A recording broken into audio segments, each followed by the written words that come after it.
How we doing tonight? Hope everybody's having a great evening.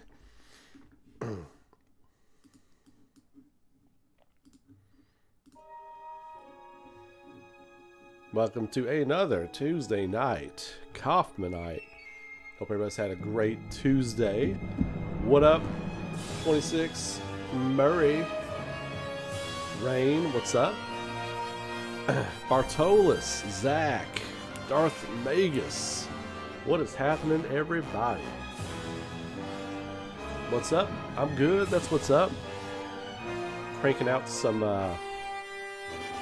really cool looking ARAURA backgrounds and stuff for the animated series today. Debating. Hang on a second. Debating on whether or not to show a little bit here on the stream. I've got, well, I will show this real quick. I have Photoshop open right here. And I'm finalizing some painting stuff. I will show this. Oh, well, hang on. That's not the whole picture. Hang on a second.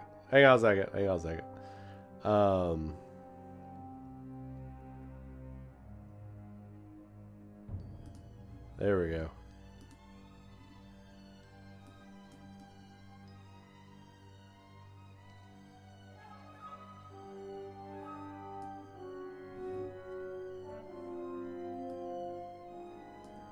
There we go. That is one of the new settings for ARAURA. And been working hard. Been working really hard today. So it's been I've got that open over there, but so I got the readers out, been working hard, trying to get all that stuff caught up and taken care of. Barrick, what's up? Welcome to the stream. I've never seen you in here before. Welcome to the Legion, Kaufmanites. I hope you're having a great night. I enjoy the late night streams. Makes my night shift in UK more bearable. Well, I'm glad I can be there for you. Loving the content, Leia. Thank you, Bartolus. I appreciate you. Like yesterday was wild with all the nominations coming out for, you know, all the game of the year. Game Awards stuff coming out, and you know it's wild because like when you do this, you know, you're on YouTube and stuff, you get a lot of people send you like wild DMs. For me, luckily 99% of the time it's usually people just being cool and just wanting a little one-on-one conversation stuff or whatever, which is awesome. But that 1% of the time, man, people get a little wild sometimes. I got some wild comments in my DMs. People just like, you know, just bashing my opinions or whatever. It's like, that's fine. That's your opinion. But you get some wild comments sometimes. I'm like, man. But yeah, most of the time it's good. But you know, I was kind of keeping an eye on things today. I thought maybe we'd see some things kind of pop out or come out today, and I didn't really see a whole lot. Of course, I was pretty buried with work today, but yeah, not a whole lot came out today. I was kind of surprised by that. But the next couple of weeks, I think we're going to see a lot of stuff happening. So.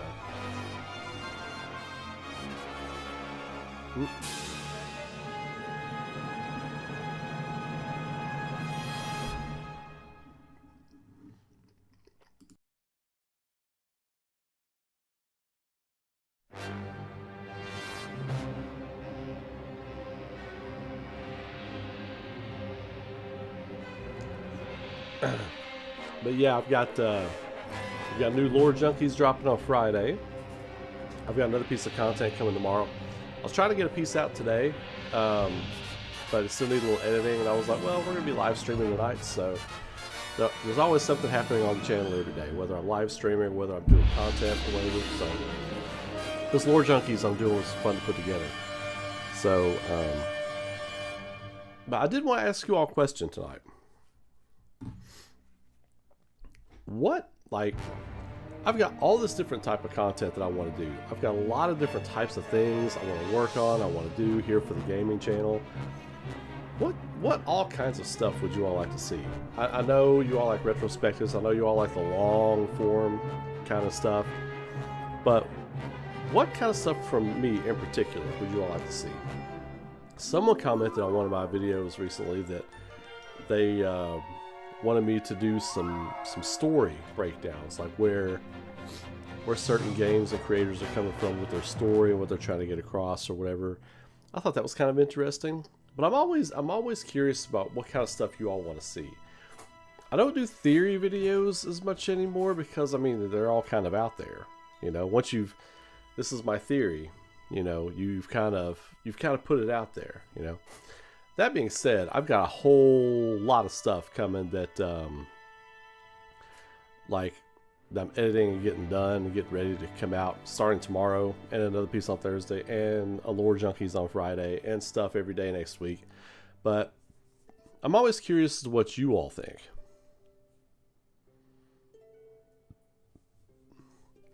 Yeah, Onimusha wasn't nominated. That doesn't surprise me, though. It doesn't really surprise me.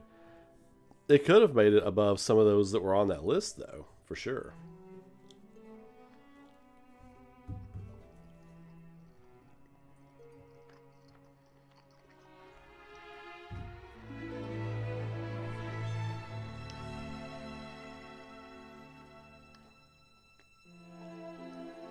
Yeah, Zach, I've got, I think Thursday, I've got another video on, like, marketing and stuff like that coming.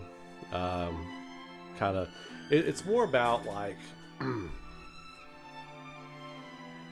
companies trying to find their audience now, and how I think they're having a hard time trying to find their audience. So, we talked about it on the stream the other night, and it made me think about, you know, how, especially with Resident Evil, how it seems like, and they confirmed this too in a statement from I think it was the director.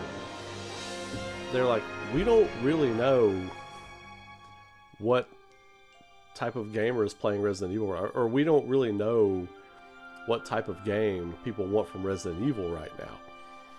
And it's wild, because that's why I'm apprehensive about Resident Evil Requiem right now. It's because I feel like this is going to be a test the waters game for them, which makes me feel like it's not going to have like a coherent direction, like from a gameplay aspect. Like, I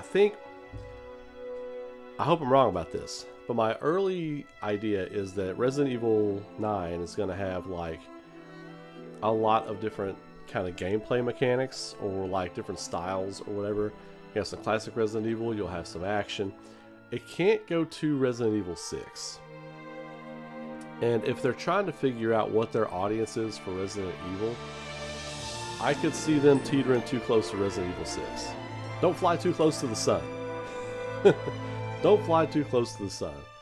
Everybody's talking about Dispatch. No, okay, it was you, Peter. Okay, I just saw who put that comment in there. I saw you talking about Dispatch earlier. I've seen you and another person talking about Dispatch a lot. What's it about? Give me the elevator pitch. Give me just the elevator pitch. I don't want 3 pages of dialogue. Give me the elevator pitch for Dispatch.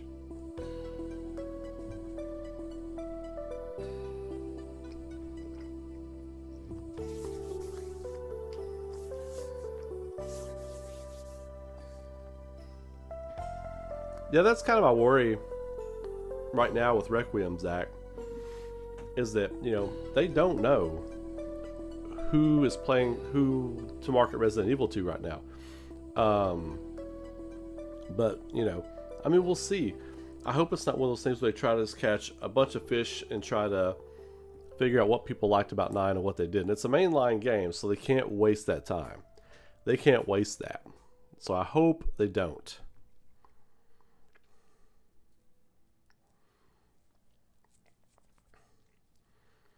What up, Lenny?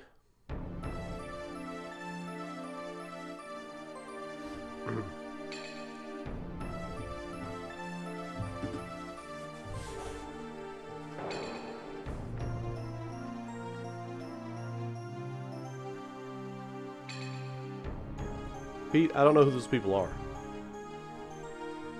I don't know who those people are. Well, Wolf Among Us is good. So.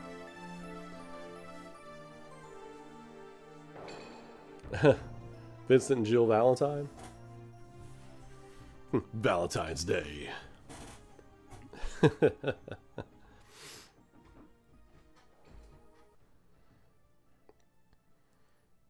Oh, look, Breaking Bad is so good. Like, you will not be disappointed. I think it kind of hit a lull for me in season 3. I think it was season 3 or 4. Maybe it was 4. Maybe it was 4. But, like, for 2 episodes. But other than that, it was fantastic. Fantastic the whole way through. Hang on a second. I'm going to turn my air down. It's a little hot here. I'll turn this fan on.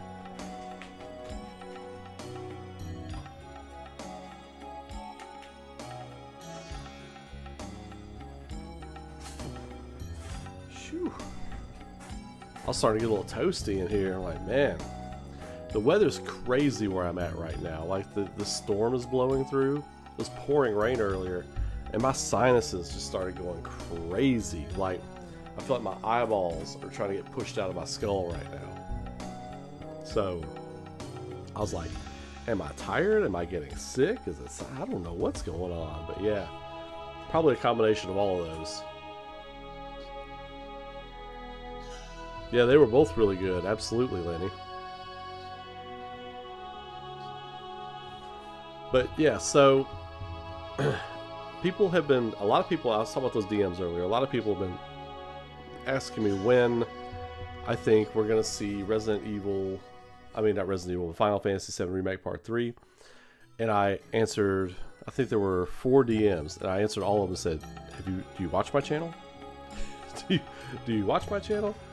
Because, and if their answer was no, I would say, why not? But I've been saying ad nauseum, I really think it's at the Game Awards. People are like, oh, I don't think it's going to happen at the Game Awards. I think it is. Now, I could be wrong, for sure. You know, we're all right until we're wrong, right? Or you're all wrong until you're right. But I think we're going to get it at the Game Awards. And I think it'll be one of the last 30 minutes of the show kind of things. I think we're going to get a lot of world premieres at the Game Awards too, because, you know, we've been talking about, here's something else to discuss. We've been talking about a lot of Resident Evil, a lot of Final Fantasy VII Remake stuff here on the channel, and of course some other kind of like side things on the side, like maybe a Devil May Cry remake, Final Fantasy IX remake, among other things. Expedition 33, I talk about a lot on this channel now. But we know for a fact, you take 2 things into consideration with the Game Awards. We know for a fact they love their world premieres. Like, they want the world premieres to happen at their place. They want to control that. They want to be the place for world premieres. And anybody doing that kind of show would want that. That would be your goal. So they love their world premieres, and we know for a fact they're locking people into, like, announcement contracts and stuff like that. First looks. So it would not surprise me if we got not 1 but 2 major world premieres that aren't Final Fantasy VII Remake, or Resident Evil can't be a world premiere, but 2 major world premieres at the Game Awards that are not Final Fantasy VII Remake. I think Final Fantasy VII Remake will be there, and I would ask you all, which games do you think that would be?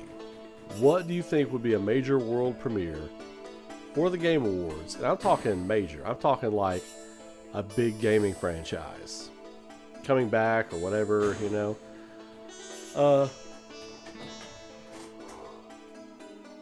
Excuse me. I really am really tired today. Didn't get a lot of sleep last night. So, okay, Rain. Knights of the Old Republic remake. That's a good one. That's a really good one.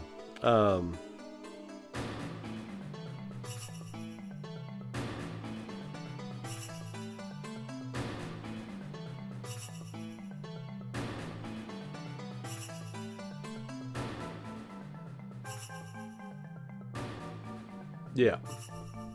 Yeah, Bear Sax, man. I think... So Knights of the Old Republic 2, that's a really good one. That's a really good one. I would love to see like a Mega Man or a Castlevania or something like that.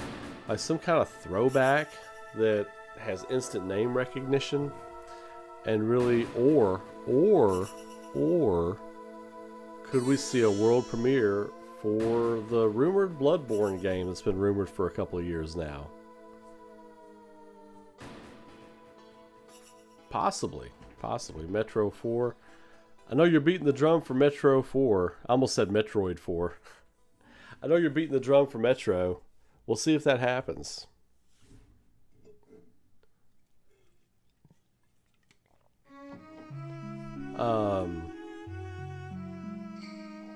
What would be Chrono Trigger? Oh man, I would lose my mind for a Chrono Trigger announcement. You kidding me? What up, soldier? How you doing?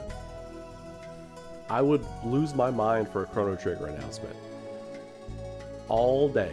Period. Just lose my mind for that. That would be amazing.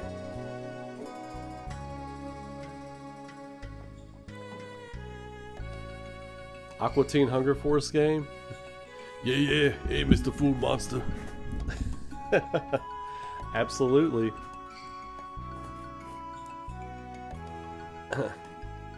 So, like an Aqua Teen Hunger Force beat 'em up, like an old school, like look, let's brainstorm this thing right now. An Aqua Teen Hunger Force beat 'em up, like an old school Streets of Rage or TMNT arcade game or Simpsons arcade game or the X-Men arcade game, but with like Aqua Teen Hunger Force characters.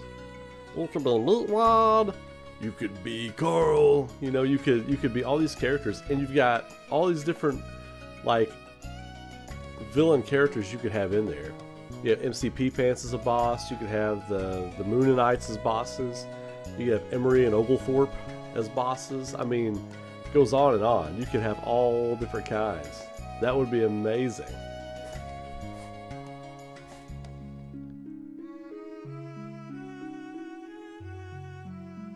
Max Payne 1 or 2, yeah. Yep. Like, I want them to bring the sauce. I want to say a Devil May Cry 1 remake, but here's the thing. Like, Capcom is so busy right now. I don't think they've got the extra resources to pour into secretly developing a Devil May Cry 1 remake and or a new Mega Man game. They probably have the resources if they did like a Mega Man X style Mega Man game. But we got that Mega Man 9. What was it like? Jesus, 10 years ago now? Is it 10 years ago since Mega Man 9? What about like Mega Man X6? Or no, they went way past 6, didn't they? What was the last Mega Man game? Was X8 the last Mega Man game with Axel on PS2?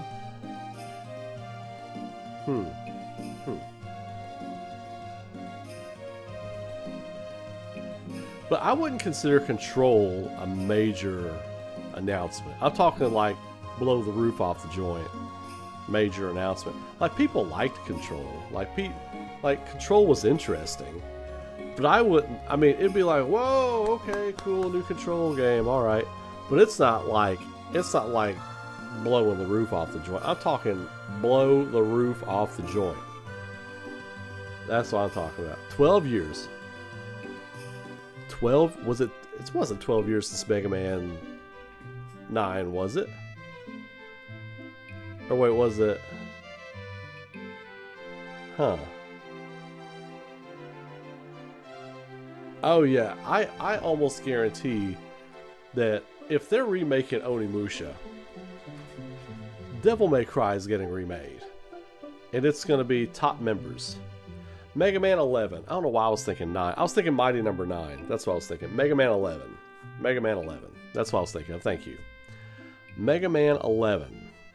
I think that was like 10 years ago. I think it's been 10 years since that. Was it 2017? It's been 8 years. Okay. But yeah, like...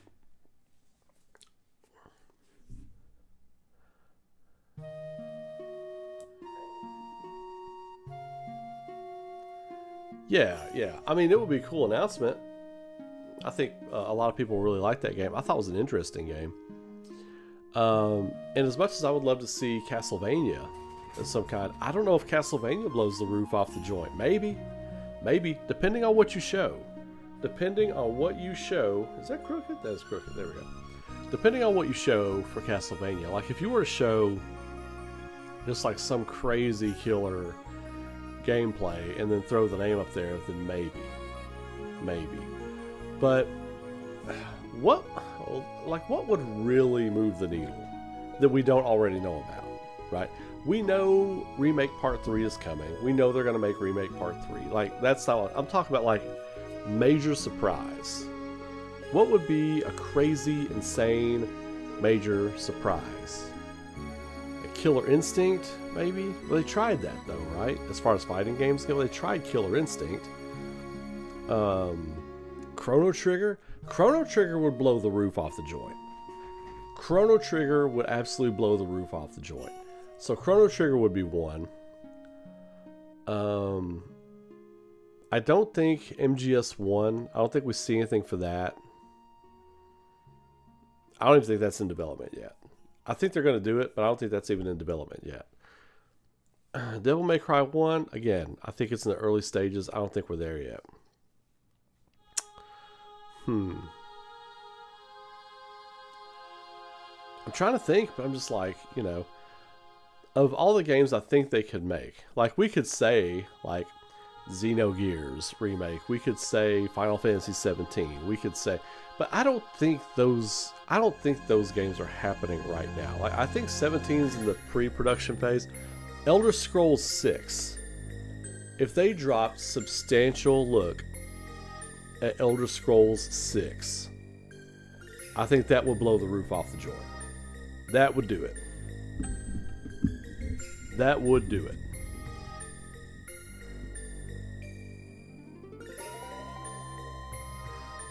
Yeah, and again, Nier is one where people like it. But, you know, with Nier, I mean, it's super popular among its rabid fan base, but it's still very niche. You know, it's still like this tunnel of people love Nier, like ravenously. And it's a good game, but again, I don't think it's like, I don't know what the sales numbers are for Nier. I'm sure they're good, but it's not like, you know, Resident Evil good, I wouldn't think. Now, if you added all the Nier games together, maybe, but it's still very niche. And there's nothing wrong with that. But yeah, I don't know. The point is, I don't know if there is that one title, like, where the gaming sphere, like fandom, is so divided into their little pockets. And we've talked about this the other night, right? And this goes back to what we were talking about earlier, so that's why I posed this question. Like, gaming fandom is like, it's not one big thing. I love video games, which we all do love video games, some more than others, but you know, we enjoy playing them. The pockets of people, the little tribes of video game fans that passionately die on the hill for whatever game they're into. Like, I play this and only this, or I play these games and only these games. It's more divided. That's why I think these companies, like, you know, Capcom's like, we don't know who plays Resident Evil right now. We don't know what demographic is playing Resident Evil. Like, we don't know. We don't know who to market this game to. And a lot of these companies don't know who to market their games to, because the gaming fan bases are so divided. Or a better way of saying it maybe is like, in this day and age where anybody can find out anything they want at any time, for one, it's hard to make a surprise. It's really hard to drop a surprise on people. And two, it's hard to know who you're targeting with your advertising, right? That's why a lot of these game companies, all their advertising for all their games all look like the same. Remember when Final Fantasy 16 was coming out, we were all saying, man, the messaging of this is really bad. What's the marketing? And that's not the only one. I've been saying it for Resident Evil. We said it for a lot of other games too. You know, and this marketing is not great. It's like, who are you selling this game to? Who are you selling this to? You know? There was one, what was it, it was some kind of Xbox things at Summer Games Fest. I was just like, who are you selling this to? And then there was the announcement of the future Xbox system, right? The mustache for the wine sipping, what was it? A procured, no, what was the word they used? Anyway, it was very snobbish. Like the next Xbox will be a premium experience. I'm like, shut up. Who are you marketing to? Like, who? You're talking to, you're throwing it to a screen. You're just marketing to a screen. You don't know who your audience is. And I think a lot of these companies are in that situation right now. Like, they don't know what their audience is. They don't know how to track these things online. They don't know, like, people don't do what they used to do. They don't answer marketing questionnaires. They don't do all this other stuff. It's hard to put a pulse on what people want and how they want it, because that information is harder to find. You would think now it'd be much easier to find out that data more than ever, but that stuff is all skewed, because people will post this here, they'll post something different here, or something they liked here is not something they liked over here. It's really a wild time. And I've got some friends in the marketing industry who have been telling me this. They're like, look, we don't know. I've got one friend who is a marketing person for a chip cracker company, and he was like, look, we were talking about, because I was trying to figure out what current trends in marketing are for what they're doing and everything, and how I can apply it to what I'm doing with my stuff. And he was like, truth is, we don't know. And no one in any industry knows what their marketing is right now. It's the Wild West, because people don't receive marketing like they used to. It's YouTube ads, it's other stuff, it's ads on your phone. It's like little thumbnails that pop up in your Facebook feed or whatever. It's not like direct A to B marketing like it used to be. So a lot of these companies are having a hard time trying to figure out what they're putting out there. 3D Mario, yeah, that'd be interesting. Persona 6, I think Persona 6 would be a roof popper. Persona 6 would be a roof popper. For sure.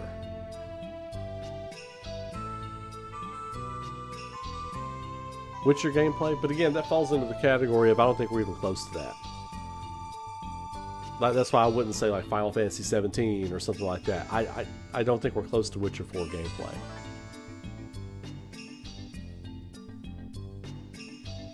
Was it a year ago? Oh wow, that's crazy. I didn't realize that. Cyberpunk sequel, alright. Yeah, that's the thing right now. It's like, that's where I'm at, Lenny. It's like, I would love for some like earth-shattering surprise, but I'm not sure where it's going to come from. Yeah, Final Fantasy VI, I don't think they'll do the HD 2D thing, because I think if they remake Final Fantasy VI, they want to like make a legit remake. Not in the way of Final Fantasy VII Remake, but as far as like character models and scope of the world and everything, I think that's what they would want to do with that game.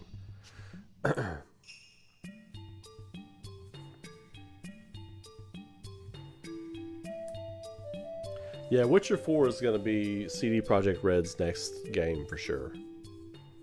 You know what? I bet they'll do something for that new Naughty Dog game. I bet something for that'll be there. But that's not going to be like an earth-shattering. That's not going to be a roof popper either. What about a new God of War game? What about a God of War follow-up? Would that be enough to move the needle? I think enough people really loved that last God of War game that could do it.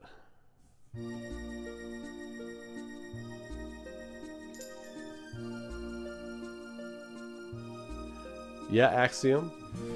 I think, look, I know everybody's saying Leon for Resident Evil Requiem. I would love to have Jill in it. I think that would just, I think she's due. I think she's due. And plus the way they left Resident Evil 8 ending, or hanging, like with Chris and the cliffhanger there, the realization of what's going on with Neo Umbrella and all that, segueing into his partner Jill, or his old partner Jill.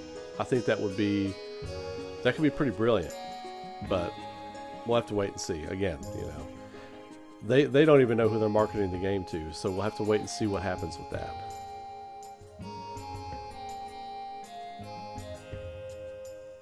Yeah, Rain, I agree. That's how you do Final Fantasy VI. You don't want to toy with that.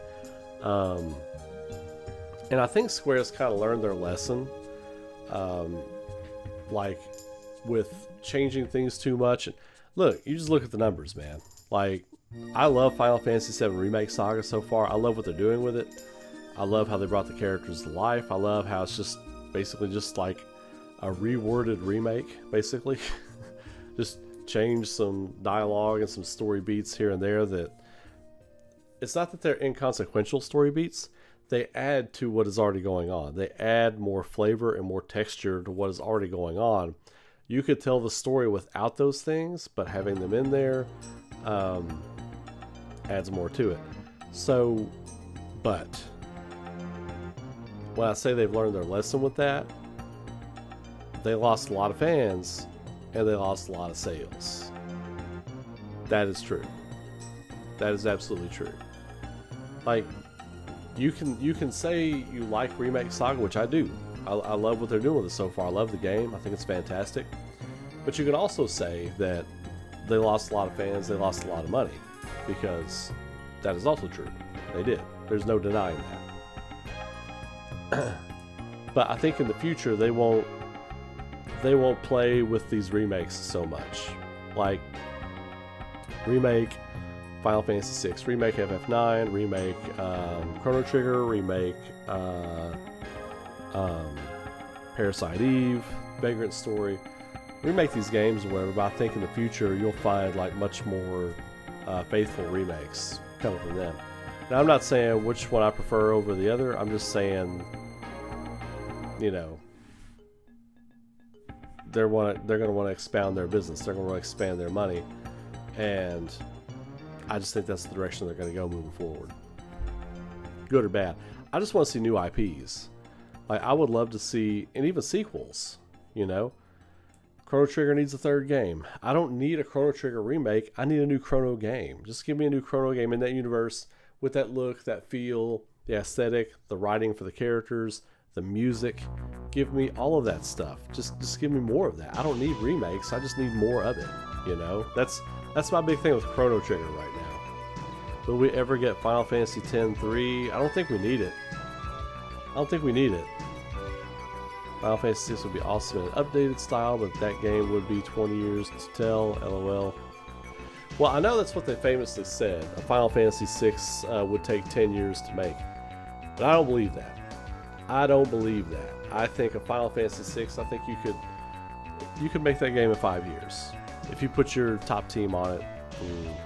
CBU1, but I don't get into all the details of all that stuff, the minutia of who heads this development team. I'm just like, look, just show me the games. Just show me the games. Show me the business. Show me the finished product. You know what I mean? But, yeah. So, I think, but still, I'm just trying to figure out, like, what would do it? Like, what would do it? You know, I think, you know, I've said my piece on a Castlevania remake. I've said my piece on a Castlevania remake as how I would do it. I would make it 1 and 2, put them together as one game. You get through it with Simon through a Metroidvania style quest. You beat Dracula. He wakes up a year later coughing up blood. The second half of the game begins. You play through Simon's quest, but it's like rearranged, and you know it's still Simon's quest, but you're getting all the parts. You're getting all the stuff. There's voice acting. It's still a Metroidvania side-scrolling adventure. You can add more to it. That's how I would do it, but I think with the popularity of the Netflix series, especially the Trevor Sypha Alucard combo, how super popular that was, I could see them going with a Castlevania 3 Dracula's Curse remake instead. I could see them remaking Dracula's Curse. What up, Chris?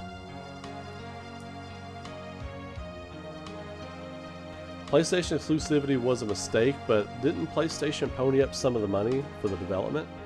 Didn't they invest in it? If you're going to take the money, you know, in a video game sense, you know, you have to work with them on that. Our thing is, most Final Fantasy players are all 35 plus. How do they attract new players without abandoning their core audience? You can't. You can't, because I think new game players to Final Fantasy, I think you make a great game. I think that's universal, and most people love that. Look at Clear Obscure, Expedition 33, right? I know lots of people in their early 20s, late teens that love Expedition 33. They love Clear Obscure. They're like, I don't usually like turn-based games, but this is a great game. I'm like, exactly. It's just a great game. That's. I don't care if you say turn-based. I don't care if you say action. I don't care if you say whatever. Give me a great story as a great game. I'm in. I think that's what you do. You say, you just show how great the game is. Okay, so here's the deal. People use access to content creators in largely the wrong way, right? I think if you, how do I say this? If you have access to a popular content creator with a few million subscribers, a million, even 500,000 subscribers, that's low for like working with a big company, but let's say you have 500,000 subscribers and you're working with like a big marketing or a big gaming company marketing their stuff. 1 to 2 million is more of like the sweet spot, because people obviously know who this is. They follow them religiously. I think if you're a gaming company and you want to maximize like your reach in today's gaming market, as far as marketing and stuff like that goes, you need to bring these content creators in, and you need to have these one-on-one sit-downs with the director and with them. It needs to not be scripted. It needs to not be softballs left and right. You've got to, like, what'd you think of this? What'd you think of that? And they need to be allowed to answer honestly. Don't just throw them softballs like, what did you think of the graphics? Oh, the graphics are beautiful. Well, graphics are always beautiful now, you know? Don't ask softballs. Well, it was a beautiful world. Don't edit it either. Do it live. Do it live. You want to win people over? You got a good game. Get a shrewd content creator who doesn't pull the punches, who has a few million views, or a few million subscribers, I mean, and let them sit down with the director and give like real honest stuff. That is how you win over the new audience, the young gamers, because the young gamers, they follow these people, you know, they follow them. And now if they just follow Fortnite people, that's not going to matter, right? But they listen to these content creators, like especially the people that have like millions of subscribers. These people listen to them because they're viewed as, you know, authorities on that stuff, and authorities on fandom and what they like and all that kind of stuff. So I think in the modern age, what they should do is like really focus on the quality of the messaging, determine who their audience is, and bring in real life people who have a reputation for being honest and talk about their game. Now you could vet them beforehand. It's like, what did you think about this? I like this, I like that, I thought it was great, I thought it was wonderful. Great, would you be willing to say that in a live interview with us? Okay, yeah. What would you think of this? I didn't like it, it's not my cup of tea, I thought this was hacky, I thought the writing was hacky. Okay, well, thank you for your time. You know, you can vet these people beforehand. You want them to be honest and upfront, but if they're saying things that trash in your game or whatever, you don't want to bring them on stage. But if people are honestly saying good things about your game, then bring them on stage to talk about it. That's how you get new people on board with your stuff. Yeah, Rebirth combat is excellent. Yeah, hey, what's up, Bobby? Yeah, Chris, I know you love Lufia too. Absolutely. Still need to find you that copy of Lufia 2 for Super Nintendo.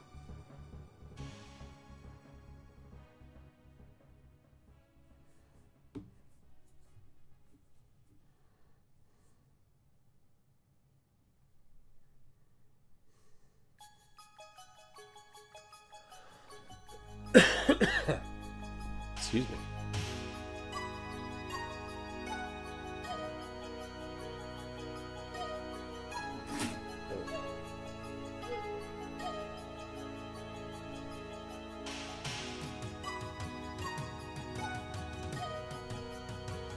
Right. And, you know, that's one of the things you got to talk about. You got to really hype up this gameplay. How fun is the game? It's like we talk about a lot here on the channel. It's like when they start going in on specs, oh, this is going to run at this, it's going to run at that. And I'm like, but is it any fun? I don't give a shit if it runs at like alien technology specs. I don't care. If you can plug it into my brain and I can just play seamlessly, you know, as if I'm really there. I don't care about that. What I care about is it fun? Is it fun to play? Am I engaged in the story? Do I find it compelling? You know, those are the things I'm looking for, especially in an RPG, you know. So I hope this is stuff that people are taking stock of when they're developing these games from now on. And again, you know, Expedition 33 was a zeitgeist. It was a moment in the industry. It was a shifting point. And that's why. Because people are like, oh, if you tell a great story and make it fun, make it intriguing and interesting, people are going to love it. It's going to be a generational title. Yes, absolutely.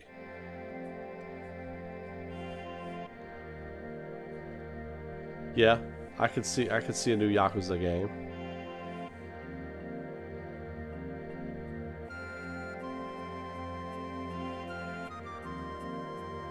Well, Clear Obscure Expedition 33 had a big push from content creators. Had a massive push at launch from content creators. That's actually what I'm looking at when I'm talking about some of this stuff. Like 2 days before launch, you couldn't go on X or any platform or anything without a lot of people in the, especially in the JRPG community, talking up, hyping up Clear Obscure Expedition 33. Go buy it. Buy 2 copies. Buy 3 copies. I bought 4 copies. You know, all this other kind of stuff. Like, and then a lot of these people did buy 4 copies. You know, and they were giving away as awards to their viewers and stuff like that. But yeah, that was a big thing. Was the grassroots movement behind Clear Obscure, and then once it blew past 1 million sales, like it blew past 1 million.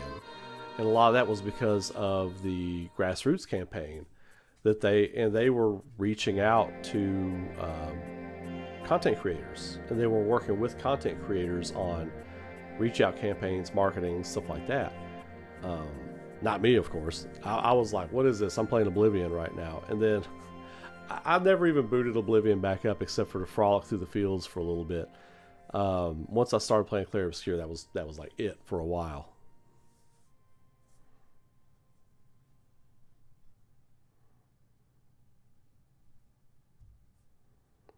Well, yeah, Chris, we've talked about that here on the channel a whole lot. Like, you know, Square Enix's games, they're a niche audience. We all know it's niche. That's fine. That's great that it's a niche audience, but they want it to do like Call of Duty numbers. That's never going to happen. Like, that is never, ever going to happen. And then they deem something a disappointment. Well, I'm like, well, if you couldn't pay for an RPG, a Square Enix RPG, with the profits you made from this, then you really need to scale back your development. I mean, and you're right. Their expectations are way too high for sales for Final Fantasy. Entirely too high. This is not 1999, 2003. They're not there yet. They may never be there again. But the thing is, it's niche audience, and they have to realize that. It's never going to do Grand Theft Auto numbers. It's just not. I wish it would. That would be amazing, but it's just not. And it shouldn't. It shouldn't, to be honest.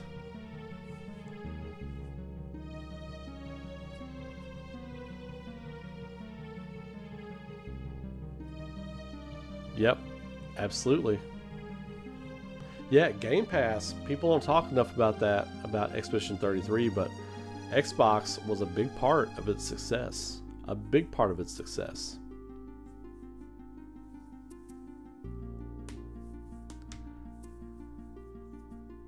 How do I rate it on a scale of 1 to 10? What game, Lenny? Loving the Octopath Zero demo. That's awesome. Are you talking about Oblivion, or are you talking about Clear Obscure?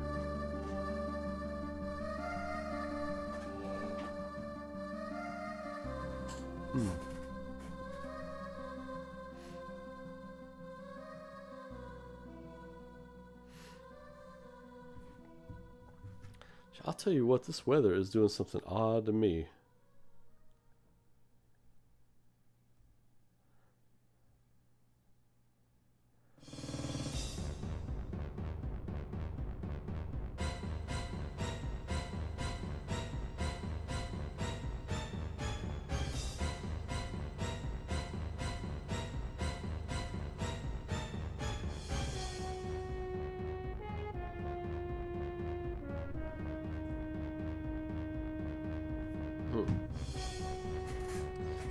Oh, Lenny Claire Obscure is like one of my top 3 games of all time. All time, with only Final Fantasy VII and Chrono Trigger in front of it. Like, it's one of the greatest games ever made. Like, period.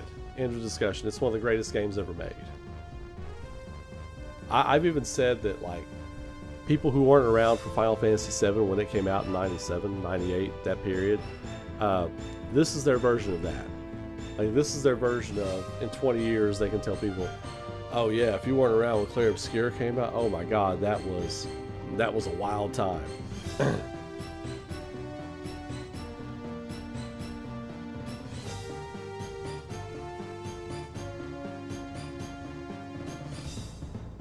Oh, so you went back and bought it on Pro?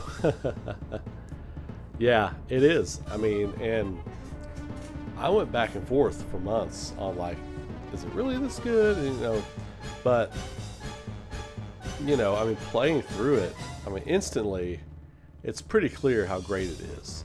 Instantly, it's pretty clear how great it is. But it doesn't set in until you get maybe definitely into the midway through the second act of the game. Midway through Act 2, it hits you, wow, this really is as good as everybody's saying. And better. Like, for me, I was like, it's at least as good as everybody's saying, but it's better. It's actually better than what people are saying.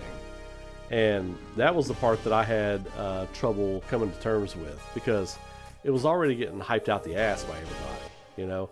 But once I realized, and in playing it, just how amazing it was, yeah, it was pretty undeniable. And again, you know, just listen to the artists. Oh, that's good, Lenny. Yeah, that's good that you didn't want to spoil anything. You might want to you might want to go ahead and start playing it before the Game Awards. You might want to go ahead and start, because I got a feeling that whole game, by the end of the Game Awards, is probably going to be spoiled for everybody.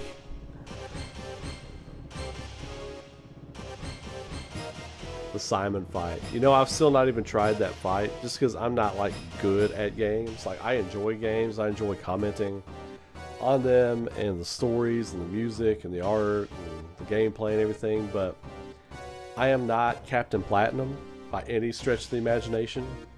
I can take some people down, but I've heard so many things about that Simon fight. Like, I mean, I've attempted it. I've not beat him. Like, I've attempted it. I've not beat him. I'll put it that way. I've not gotten it done against him. So,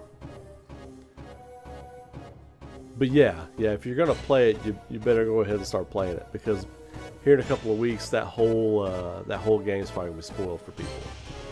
And it's a game you don't want spoiled. I will say that. Like, a lot of times, I tell people, you know, even if a game's spoiled for me, I don't care. Even if a movie is spoiled for me, I don't care. I'm a grown man. I don't give a shit, you know? Oh, Tony Stark dies. I can't believe somebody told me that. I was so mad. I was in tears about it. That they told me. Like, you're 55. Come on. I'm 46 years old, man. That people spoil stuff for me, I'm like, whatever. If this game had been spoiled for me, I would have been upset about it. If it had been spoiled, I would have been upset about it, for sure. Like, no question. So, yeah, definitely make sure you play it before we get too deep into the season here.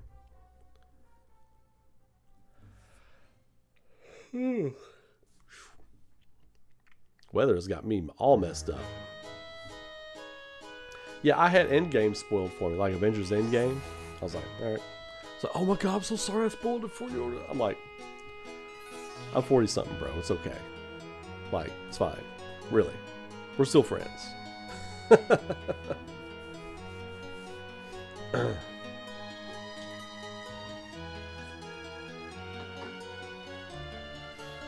Yeah, this weather right now has got me all kinds of jacked up. Oh, my eyes.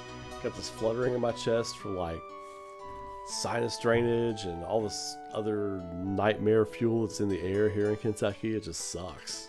Kentucky when it comes to the weather.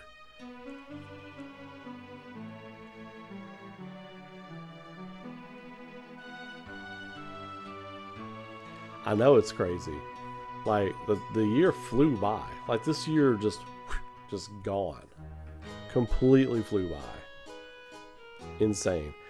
I feel like we just had my 45th birthday. Like because I did a live stream that night. We showed that 8-minute teaser thing for ARAURA animated series. That was Halloween 2024. Like what? What?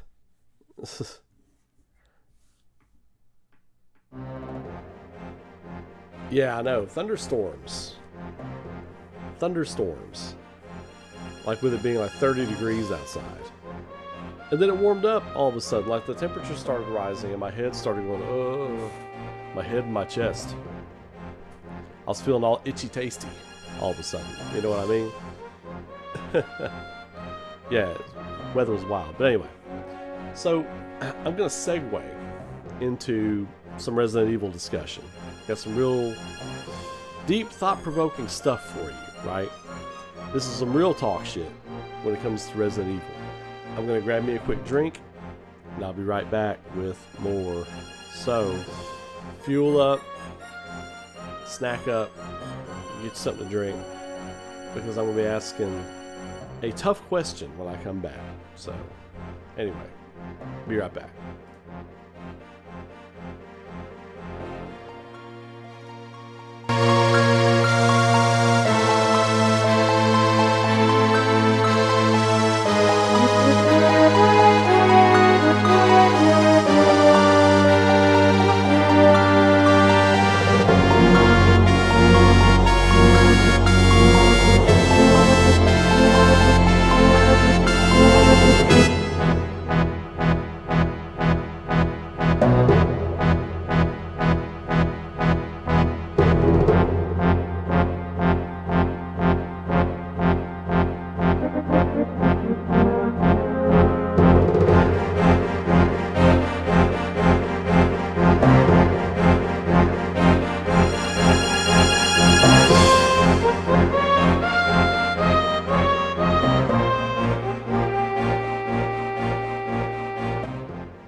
I'm not muted. Usually when I come back from these breaks, I forget to unmute. Look at me. Jazz hands. I didn't forget to mute.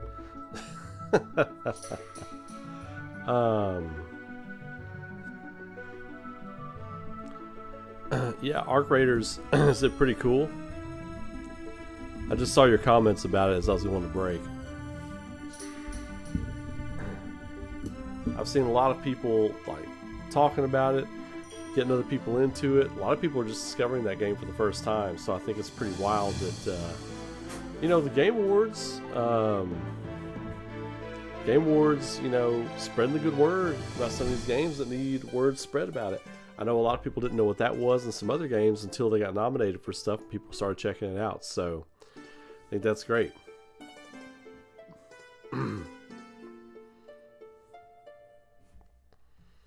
Adams Kepper, you tweeted me a Final Fantasy VII video. Let me see what this is. Let us see. I don't see it. Did you DM it to me?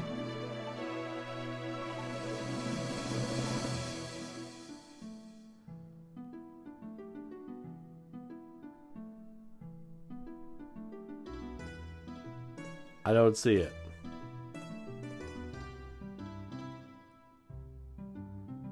I don't have it.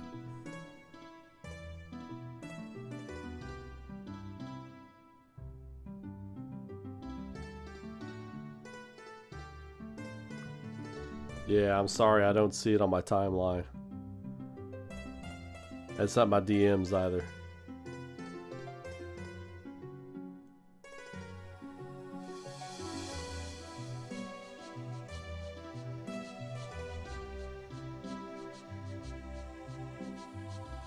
Right, maybe it is. It's asking me for this new weird passcode.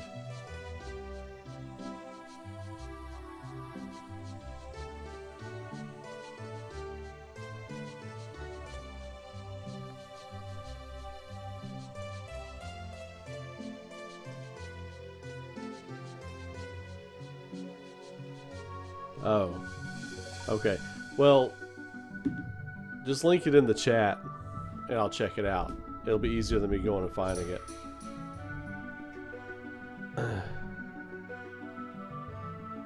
Okay, yeah. Well, yeah, if you can link it in the chat and I'll check it out. We'll check it out live on the stream. But anyway, so my Resident Evil hard-hitting question for you all is this. So, with the, you know, them coming out and saying that, you know, we don't know who to market Resident Evil to, and the weird demo,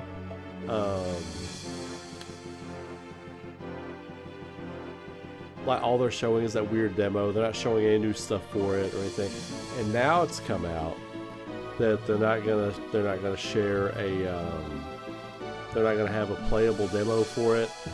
Not even the dumb hallway alien isolation was scary the first time you saw it, not scary monster anymore demo thing, not getting that. And I get they don't want people data mining stuff, but is it time to be worried about Resident Evil Requiem? Is it time to worry about this game? Because I said start with the marketing felt off. It felt like there was no direction, and anybody who follows me on here or on Discord or anything like that, I have said from the jump, like since the opening night live stuff, I was like, they don't have anything to show. Because that thing they showed at Gamescom, just the thing with her and her mom, that felt like it was just, could have been tacked on to the announcement trailer. Like, it was kind of a nothing burger. Like, obviously her mom's dead. We heard that in the announcement trailer.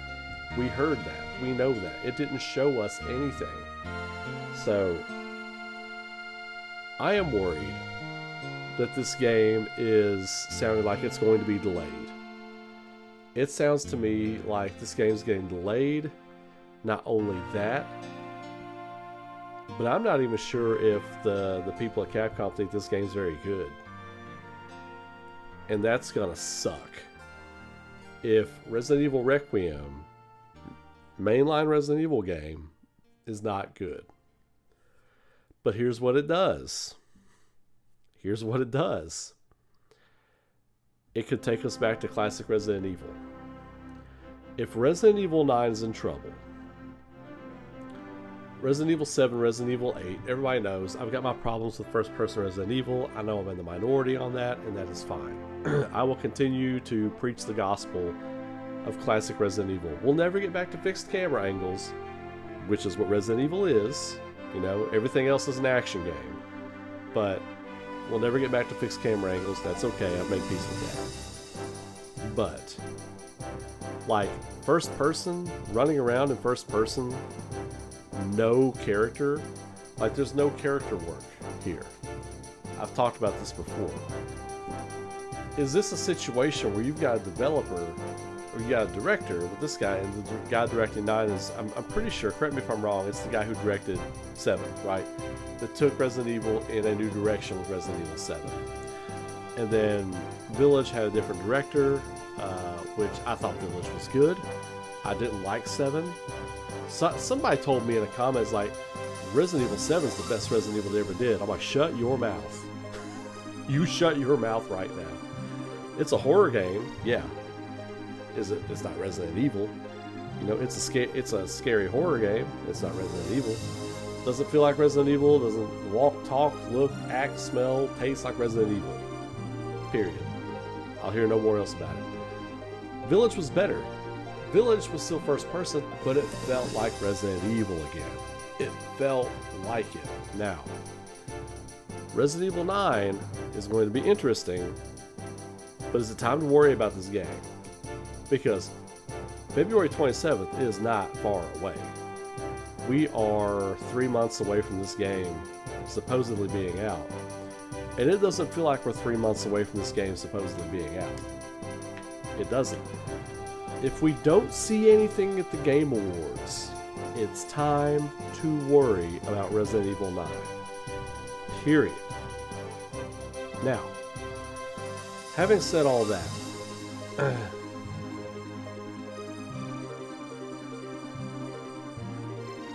he directed Resident Evil 1.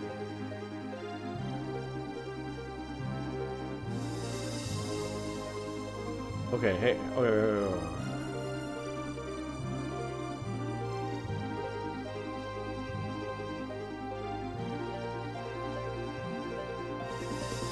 okay, well, I'm gonna finish my statement and I'll read your comments. So, what I think, I don't understand, like,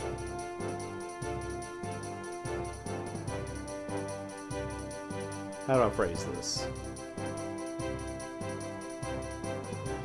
Well, I do understand, like, so our new main character, Grace Ashcroft, it's, you can go one of two directions with her.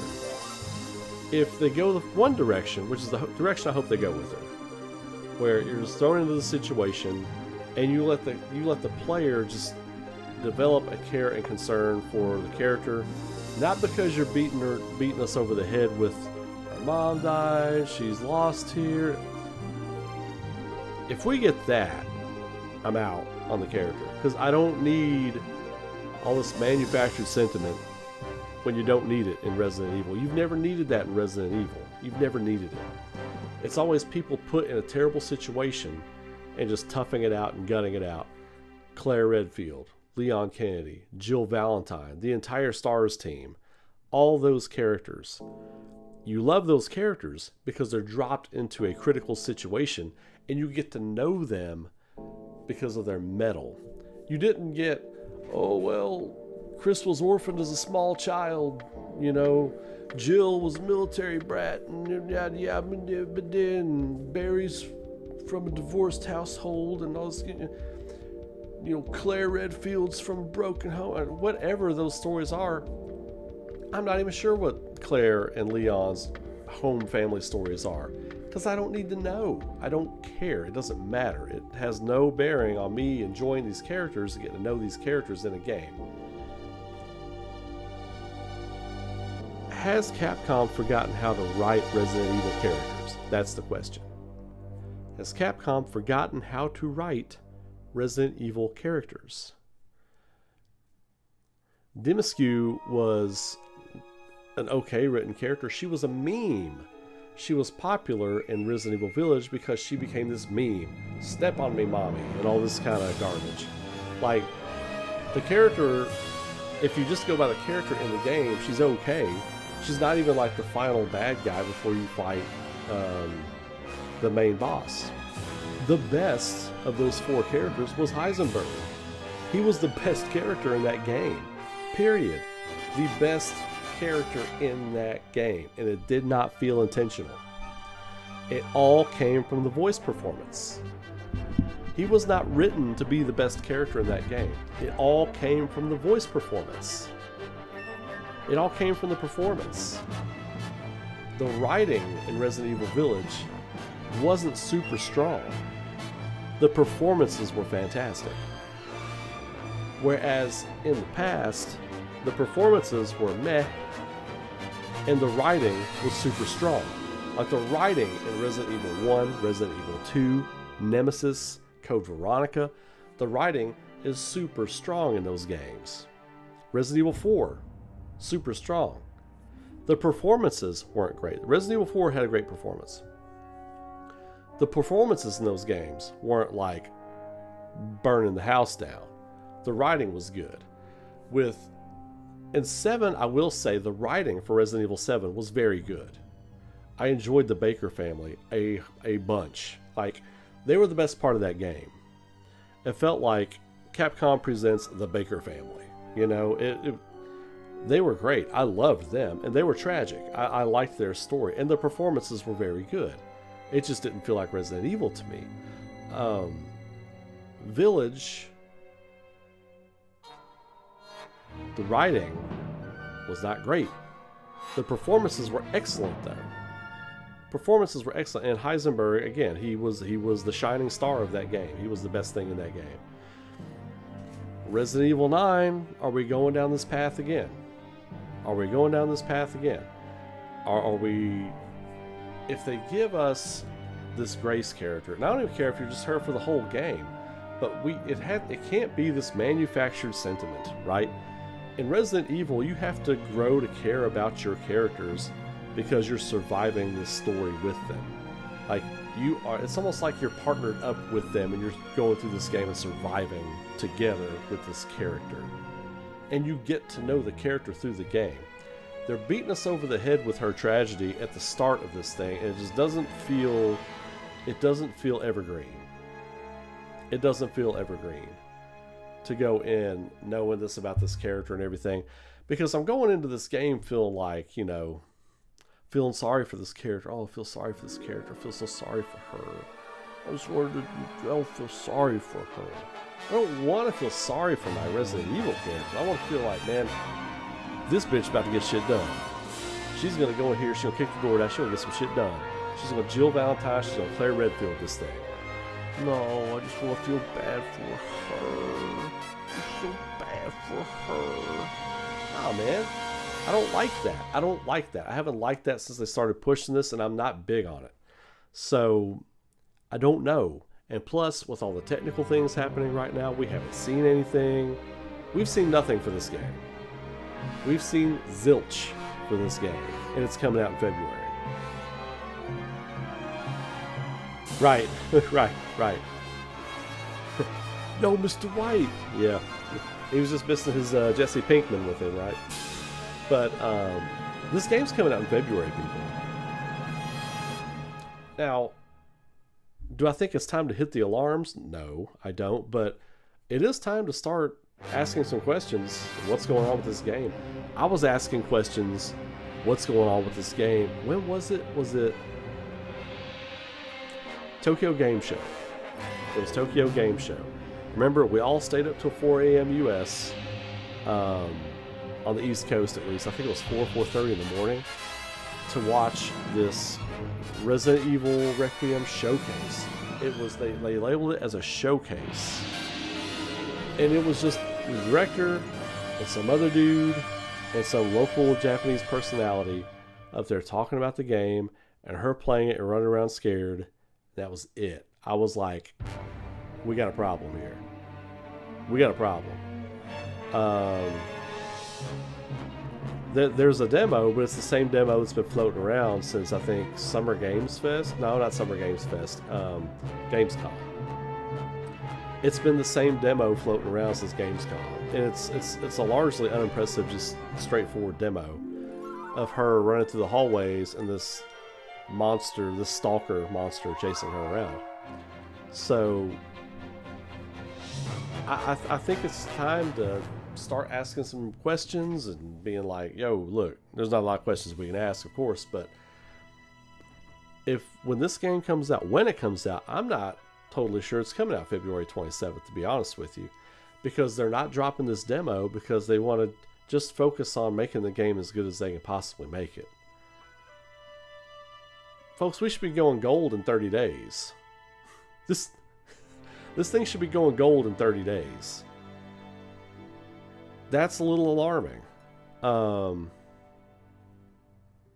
That's all they've shown, dude. That's it. That's it. And of course, there was the debut trailer, the world premiere trailer at Summer Games Fest, and then they made people wait the whole show at Gamescom Opening Night Live to just show the scene with her and her mom trying to run out of the hotel. They made people wait the whole show. They didn't show anything else after that. That was bullshit. That was bullshit. Because had they just opened with that, how many people would have just tuned out and clicked off? So that's what I wanted to see. That's what I wanted to see. They knew when they put that show together. They knew when they put that presentation for ONL together. They absolutely knew. They didn't have shit to show. Capcom didn't have anything to show. Tokyo Game Show didn't have anything to show. We got 4 new screenshots. 4. And honestly, I think only 2 of those were of a new location. It was just like a random back alley in Raccoon City. That was it. That was it. Everything else looked like more of the stuff we saw.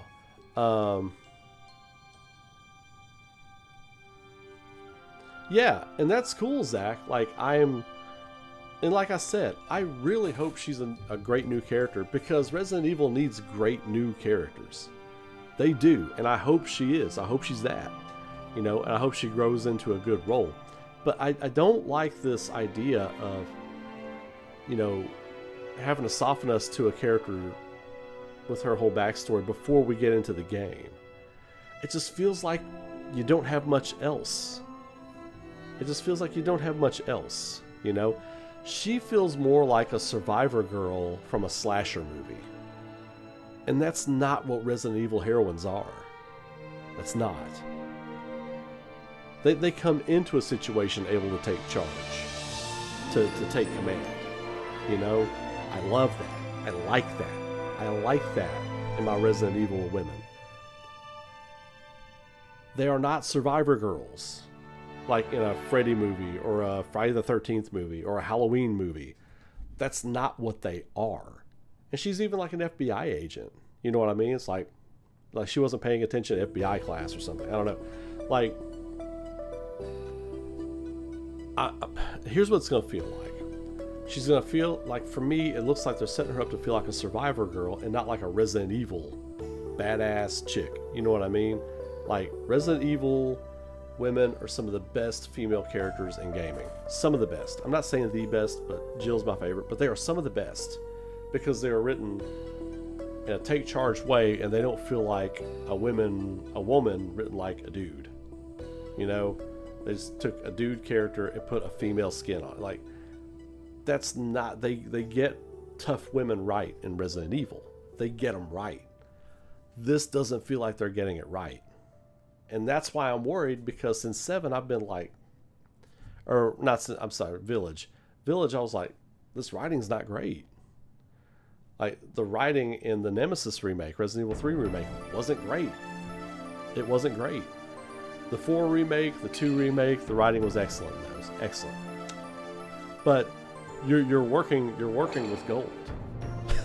Like Resident Evil 2 and Resident Evil 4, you're working with gold. You're just shaping gold into a gold bar from a gold vase. So you're already working with gold. You're not having to transmute gold out of lead, you know? So, but now it feels like, and this is just the storyteller in me, this is just the vibe I'm getting, I don't feel like she doesn't feel right now like she's written very strong, because they're trying to lean you on this emotional crutch, and you've never needed that before in Resident Evil. And so my fear is, whenever classic character A, B, or C comes into the story, when they do come into the story, she's going to feel like an afterthought.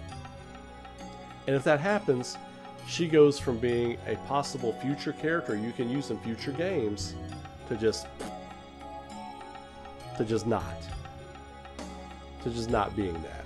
She goes from a possible future tentpole Final Fantasy game to Final Fantasy 13. She becomes Final Fantasy 13. And I don't want that to happen. Like, I fear that's what's going to happen, because if they write her this way, like, you're going to get sick of playing as a survivor girl in a Resident Evil game. You want a badass woman, like a Jill, like a Claire, like a Rebecca Chambers, or something like Rebecca Chambers. You could say that she was weak and everything, but they didn't position her as a survivor girl. They positioned her as someone who could go in and get shit done. She had medical training, she had basic police training, and then she survived the Spencer Mansion. She's also the reason many characters actually made it out. She's one of the reasons Chris made it out. Other characters. And if Grace isn't at least Rebecca Chambers from Resident Evil 1, I don't want to hear anything else about this character. Because when the big gun shows up, whether it's Leon or Jill or Chris or whoever, whenever that big gun shows up, she's going to be an afterthought. Poof, gone. And any kind of chance of her being a lead character in a future game will be just gone. Gone. And I don't want that to happen. That's my worry. I know, Zach, you've been thinking I'm out on this Grace character. I'm not. But I just recently thought of how I wanted to word what I was thinking, right? And that's what it is. Like, I don't want this character to become an afterthought once Leon or whoever swoops in to save the day in the game. And if they write her this way, that's what's going to happen. That's what is going to happen. So anyway, that's a hard discussion we had to have about Resident Evil 9. Not just the writing or the positioning of their future main character or whatever, but also this game is having some trouble right now. This game is a little bit of trouble right now. So I think they announced that February 27th release date, and then they're like, oh shit, it might not be ready for February 27th. Trust me, I've been there. I know what that looks like. I've been there. You all know I've recently been there. I know what that looks like. So that's what this looks like. And then having nothing to show. So, okay, well, we're contracted in. Again, this goes back to what I've told you all about the Game Awards Inc. We've got a contract to show something with these people. We have to show something for these people. That is why, after the world premiere trailer, we just got the cutscene of her and her mom at Opening Night Live.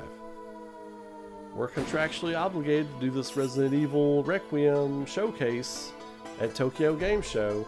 We're contractually obligated to be there. We gotta show something. Let's just have this local comedic personality girl dick around in the demo for 20 minutes, and then we just talk about it for another 20 minutes. People, I'm telling you. When have I steered you all wrong on this marketing shit? I've never done it.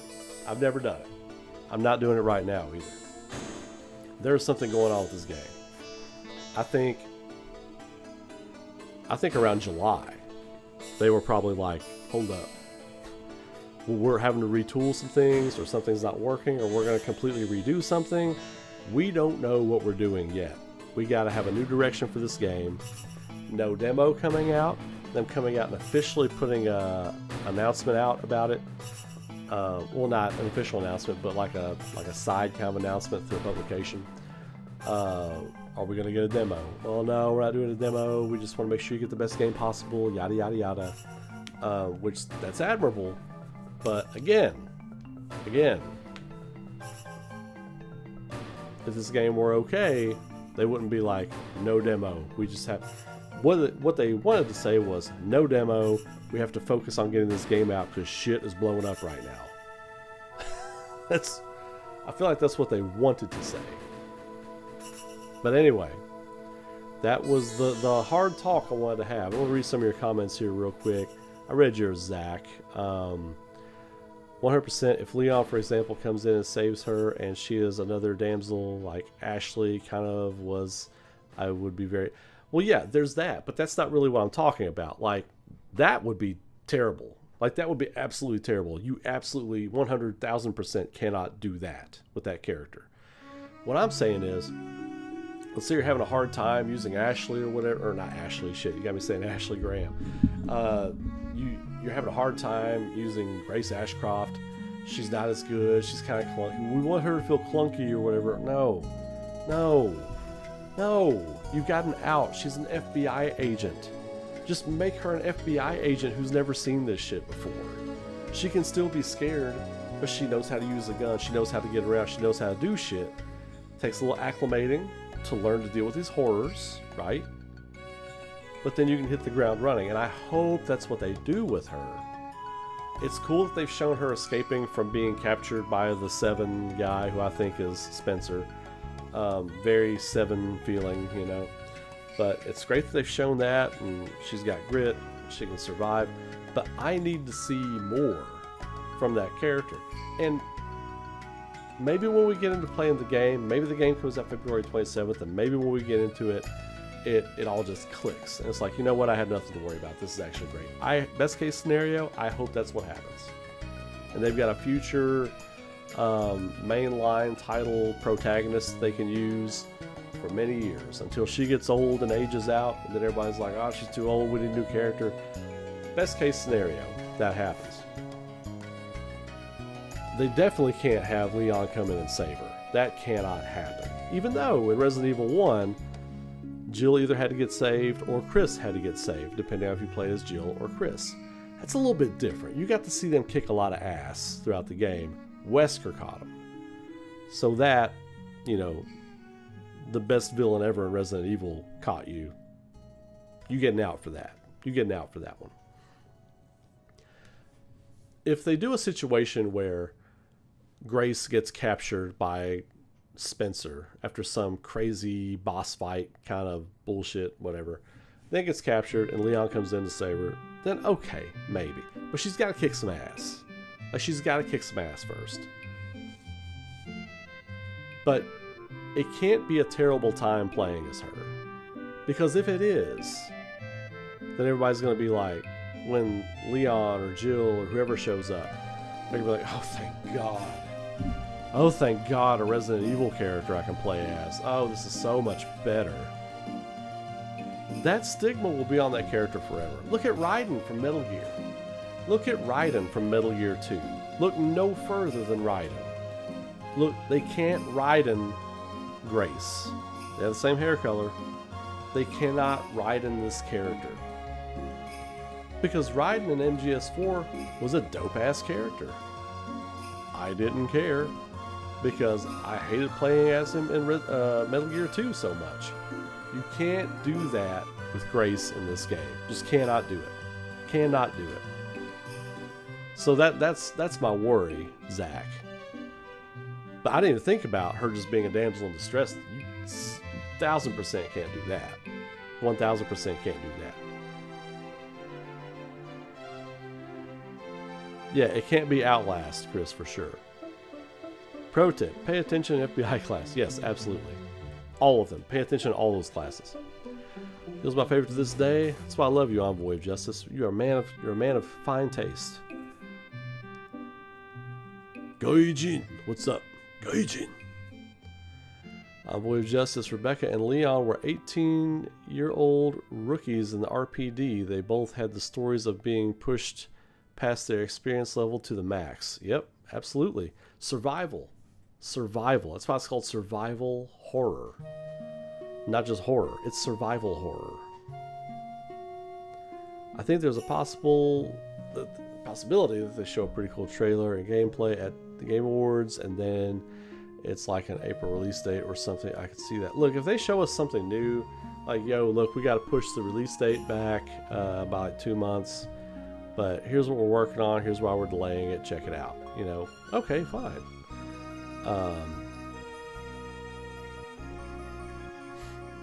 Leon is the best. Leon's dope, man. Leon S. Kennedy is dope.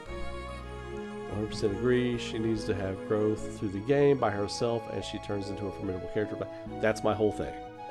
That's my whole thing, Zach. That's what I've been saying this whole time. When they showed her captured in that, was it the reveal trailer? They showed her captured, I think it was. Yeah, it was the world premiere trailer. I was like, look, she can't be that. She can't be just getting caught and be incapable. She can't be incapable. Like, she has to be capable. And again, I keep saying like a Claire, like a Jill, like a Rebecca, because they were capable, even though they're in this horrible situation with flesh-eating monsters, you know. And they had a wolf in their midst with Wesker. I mean, what a great story. And that made those characters even better. You know, the better the villain, the better the hero. Better the villain, better the hero. And they had the best villain Resident Evil has to offer.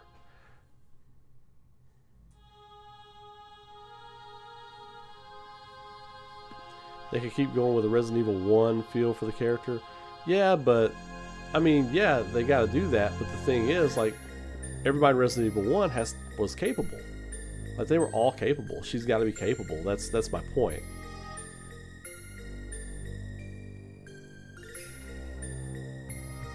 Jill's also my favorite. It was Claire until I played Jill again in Revelations 1, and I was like, yeah, yep, Jill is that chick. So that was my piece on, that was my little bit of what I had to say on Resident Evil 9. I hope the game is doing okay, but just using the eyeball test. Like, I like when people are like, well, what are your sources? What are your sources, sir? What you see? I'm using my eyeballs. I've learned to use my eyeballs to see when things look like they stink. Use your nose, use your eyes, use common sense, and you will learn when these things start to stink. And Resident Evil 9 is starting to stink. Like a zombie shambling down the back alleys of Raccoon City. It's starting to stink. Ray, do you think that maybe RE9, a bridge game by Capcom to hold us over for the real anniversary game releases of Resident Evil Code Veronica or Resident Evil 1 remakes, and that's why it seems like lower effort for RE9? Well, look, everybody keeps saying that RE9 is like this big swing by Capcom. We haven't seen jack shit yet.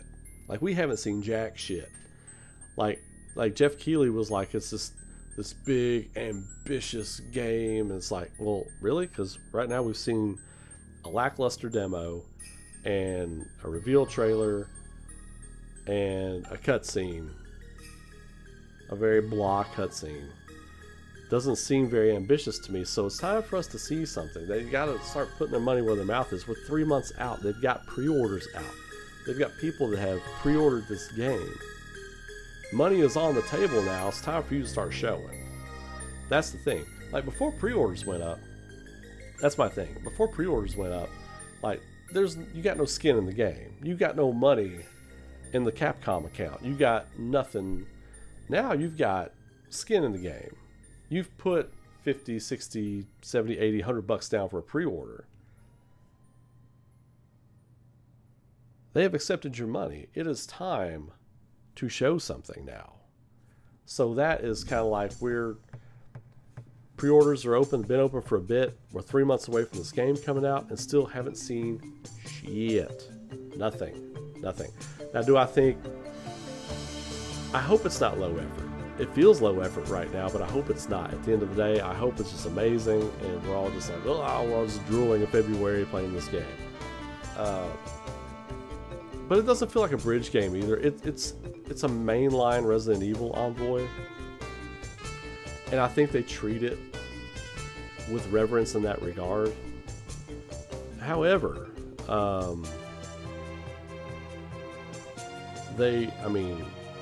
this game's got a hit. Like with the hype, like if Resident Evil 9 doesn't hit, Cap God takes a hit. Like they lose their mushroom. They're back down to Capcom. They're no longer Super Mario, they're just Mario. Like if Resident Evil 9 doesn't hit, their reputation will take a hit. And I think they know this. And then they will, and then that could lead to a bad domino effect, because then they might start rushing other projects. I don't want them to rush the rest of the Resident Evil remakes, 0, Code Veronica, 1. Please take your time with 1. Please take your time with Resident Evil 1, because that is still the best Resident Evil game of all of them. The first Resident Evil is still the best. That GameCube 2002 remake, to this day, my favorite survival horror game. To this day. But I would be worried that would force their hand to maybe try to start rushing some of these projects, and they don't need to do that. They've been batting 1,000 with these projects. They need to keep that rolling. So I would rather them delay Resident Evil 9 and put a statement out while they're delaying it. Like, hey, look, this isn't like us, but it is what it is. We're going to keep delivering the highest content, the highest level quality that we can for you all, that you can come to expect from Resident Evil. And in this time and in these situations, we want to make sure that you get the best game possible. We're going to delay it till May, just a few more months. We want to make sure we get everything in we can. Thank you for being patient. We're going to give you regular updates. Expect a trailer on the release date. We're going to give you a big fat trailer, and we're going to release the demo on the release date so you can be playing it up until the release. Thank you for your patience, Capcom. Boom. That's it. In and out. I would rather them do something like that. And I've written marketing statements like that before for people. That's why I just kind of came off the cuff with it. But you do something like that, you make a promise, you hold to your promise, you show this, you show that, you give them this, and then people will still be happy. People might even be more hyped about it. But you got to do something. You can't just keep sitting on your hands when you've taken people's pre-order money.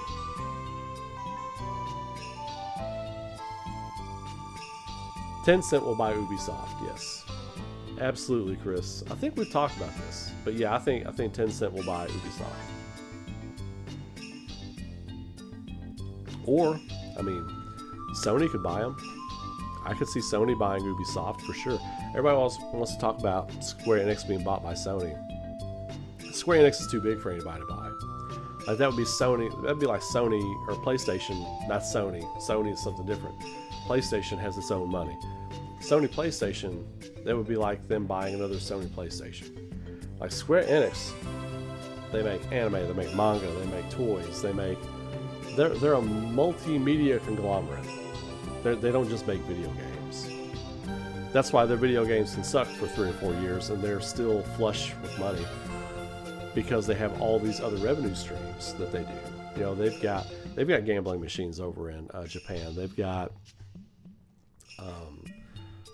all kinds of stuff. Like I said, they got the anime, they got manga, they make animated movies. There's all kinds of stuff Square Enix does. They're not just games over there. But I could see PlayStation buying Ubisoft. If nothing else, just for the rights to Assassin's Creed,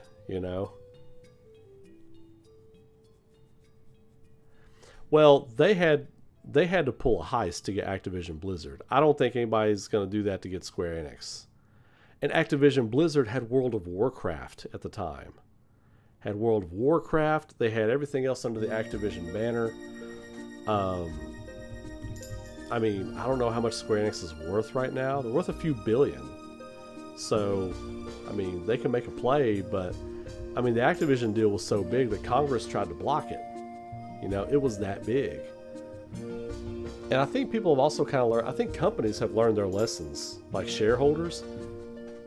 How bad of a hit have shareholders taken that hung on to Activision, even after Xbox went in? Not the people that sold out their shares, but those shares aren't worth what they once were. They are not. They are not worth what they once were. So Square Enix, I think companies like Square Enix and Capcom and other companies see this stuff like, hey, we're thriving right now. We're doing great. We don't need to sell. Unless you make us some kind of like $6 billion offer, then we'll consider it. But I don't think PlayStation's going to make that offer. I mean, I think it would take $4 or $5 billion to buy Square Enix. Like, just thinking numbers and their catalog. Their catalog is worth money. Like, that catalog is a huge part of what you're buying with Square Enix. Like, even the games from 20, 25 years ago. Square is currently worth about $7 billion. Okay, well, it would take a $10 or $11 billion offer to buy that company. I don't think that's going to happen. I figured their worth would only be about 3 or 4 billion. 7 billion. Wow. Okay. That does make sense with the other media and all their toys, their $150 action figures. It does make sense. So, don't forget about the stuffed animal and plushie division, or the plushie and body pillow division. That is a strong, thriving. Business right there.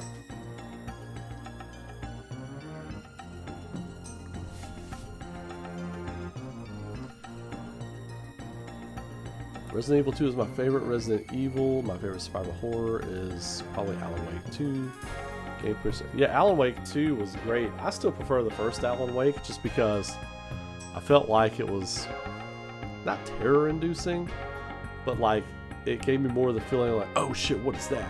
Oh my god, what is that? Like where you just sit still for a minute and you just don't want to go close to the shadows. You know, like that. The first Alan Wake did that for me. The second Alan Wake was awesome, but it didn't do that for me. You know what I mean? Because I was kind of like, I don't know. The first Alan Wake was a mystery to me, like as far as like what kind of game is this?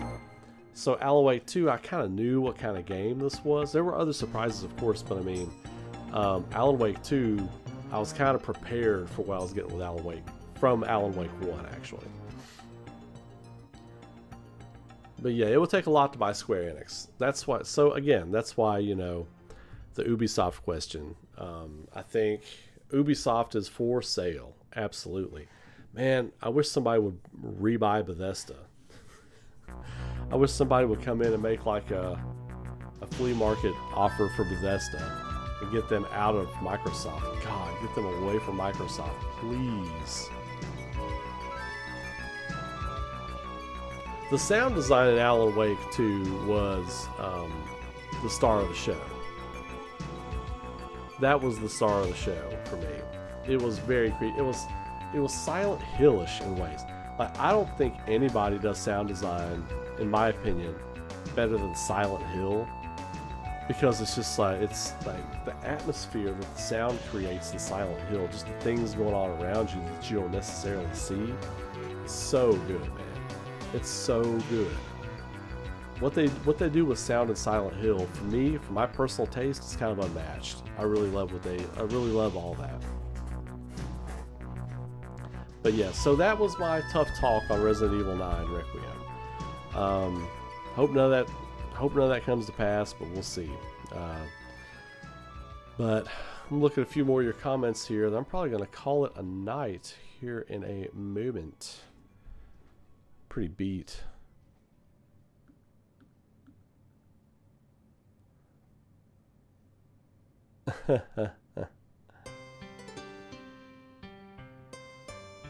the whispery shadows, like the wisps and stuff that we blowing around. Yeah, that was amazing.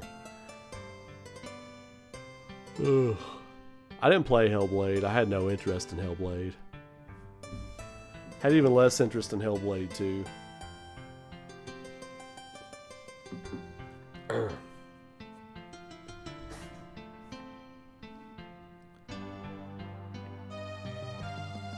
Please, the video, Ray. Dude, I haven't gotten a link. I keep waiting for this link. I wasn't skipping out on you. I asked you to put the link in the chat. I just haven't found it. I haven't seen it.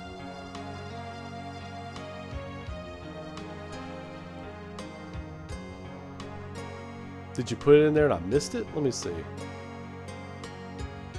Adam Skipar. I mean, maybe I missed it in here.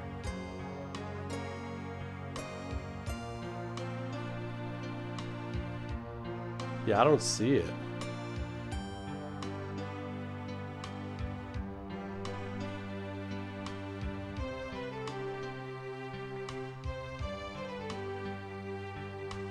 Bro, what's the name of the video? I'll just search for it.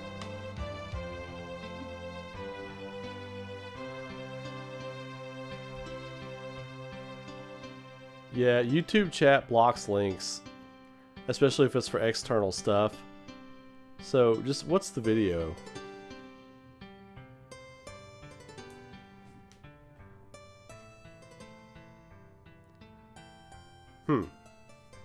That's interesting.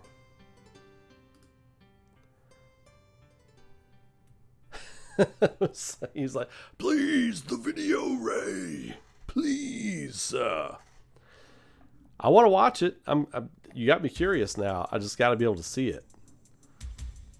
So, you said you DM'd it to me on Twitter, or sent it to me on Twitter. I didn't find it on Twitter either, dude.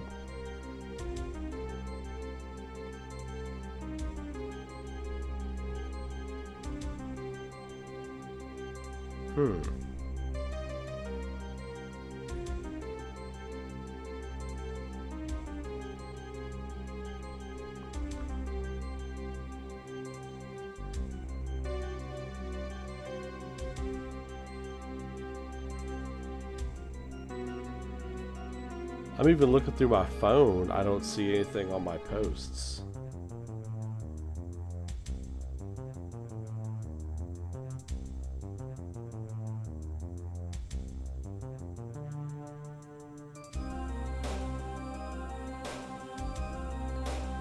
Yeah, that's my thing.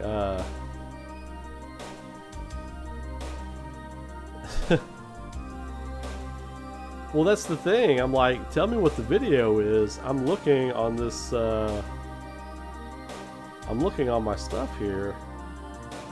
On posts. Let's see.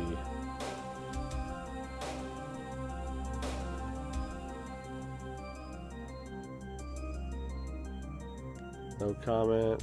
Okay. So let's see.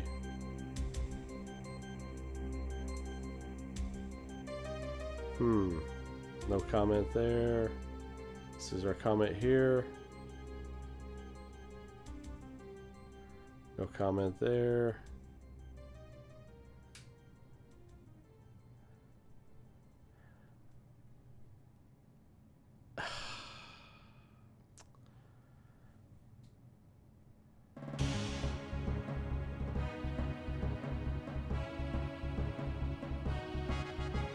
All right.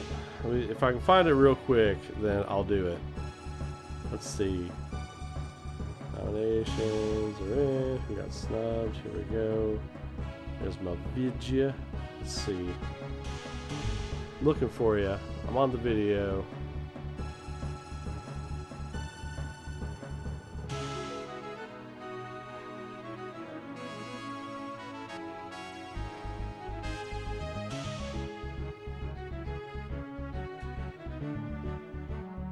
Are you blocked? I don't see it here either.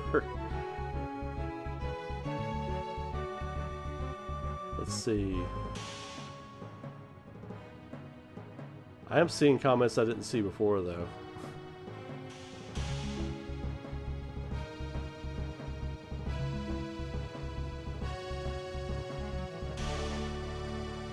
You found it?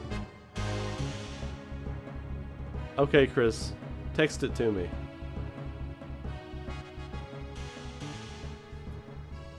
Yeah, I can't see it, dude. Here, let me look. Okay. Alright. Messenger. Let's see. This better be the fucking Chrono Trigger remake, all the work we've had to do here. This better be the Chrono Trigger remake.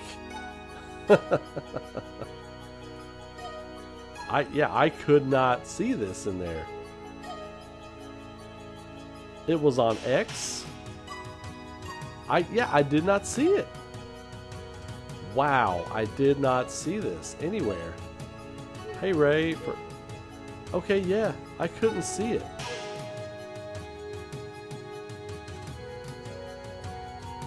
Okay, so here we go. Alright, so here we go. I'm gonna switch it up. Alright, here we go. Here it is. Here's the video. Okay, so first up,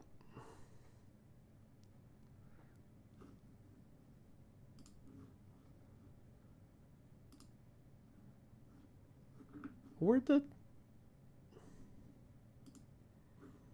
man?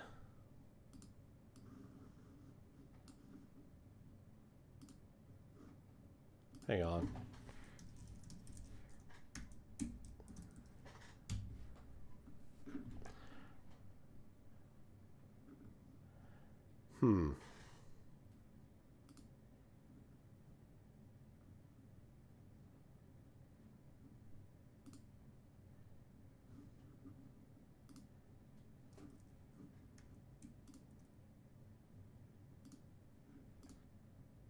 All right.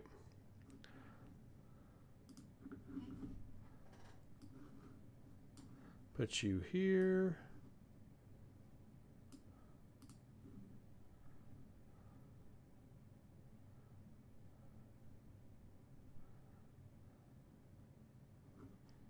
I got to reopen it again because I opened it and it started glitching and it closed. So hang on a second.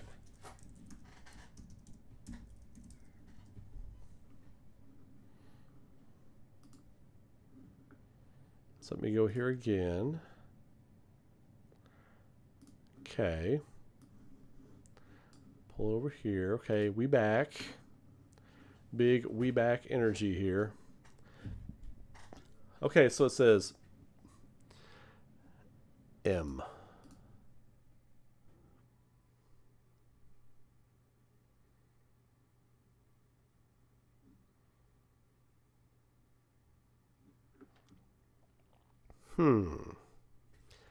M, is it? Alright, so, hey Ray, for FF7 Part 3, what do you want them to do in the return to Midgar? I made a little weird pitch, looks a bit wonky, but you get the idea. Wouldn't it be cool with the Battle for Midgar segment? Okay.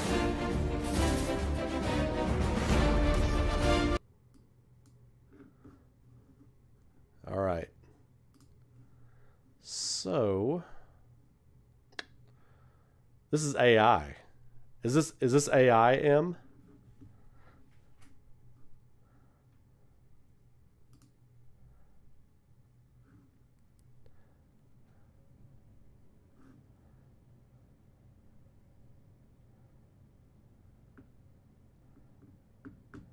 Yeah, there's rumors of a Devil May Cry remake. Okay, let's check this out.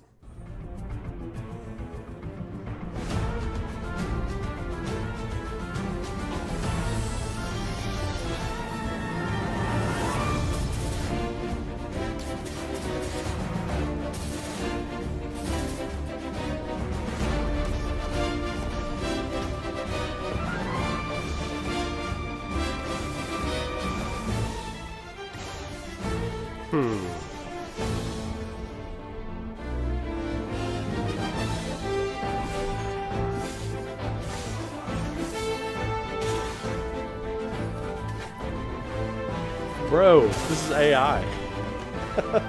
I thought this was like something you put together. Okay, well, it is what it is. It is what it is.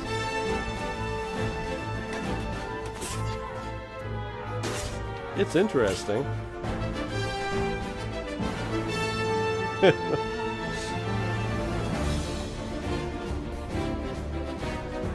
So I'm gonna have to stop playing this because I'll have to claim AI produced content on my channel.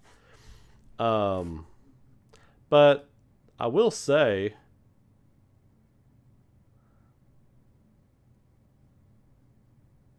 it's interesting. It's definitely interesting. Let's see. So yeah, I mean, I think the return to Midgar will be interesting. I think they need to be in different places or whatever. But yeah, it's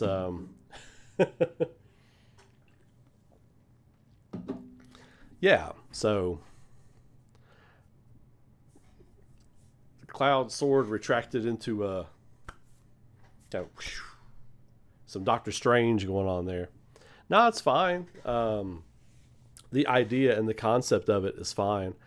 I think, yeah, when they parachute back into Midgar, I think it'll have to be a. I don't want them to be all together. I want them to be in different places. So, yeah, he did fire it. Yeah. So yeah, I think that's fine. I think, you know,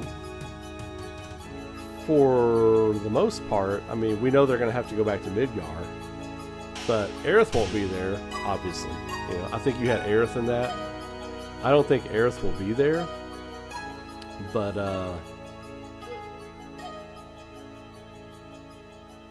yeah.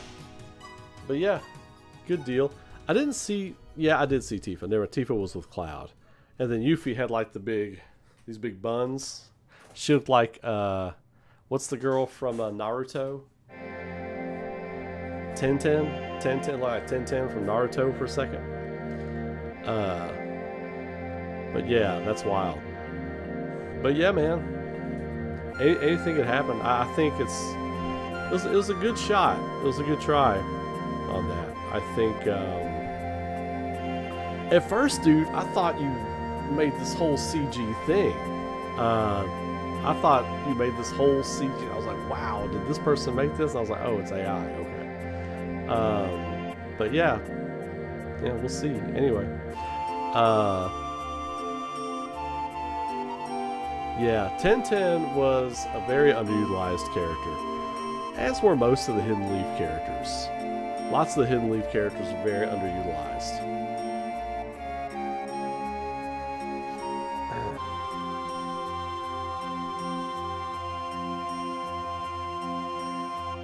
But anywho, that was a good stream. Appreciate y'all being here. I'm gonna hop off here for the night.